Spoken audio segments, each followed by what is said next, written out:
Miinimumpalk on selline küsimus, et kas ta peab kasvama või ei pea ja kas ta võib kasvada või ei või, on üheselt selge.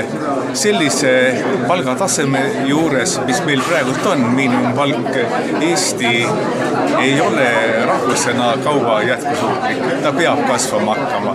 Omaette küsimus on see, et kuidas ja millises tempos see on võimalik.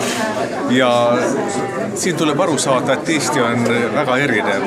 On Tallinna regioon, mis on jõukas regioon ja kus ilmselt ka praegusest 2 korda kõrgema miinimumpalga üleminek mõne aasta jooksul ei ole eriline probleem.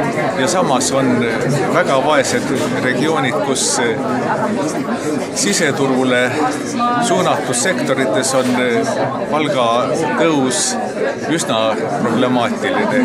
Nii et tuleb hakata mõtlema sellele, kuidas Eestis siiski majandust üle terve riigi aktiviseerida ja selle läbi tagada ka palkade kasv.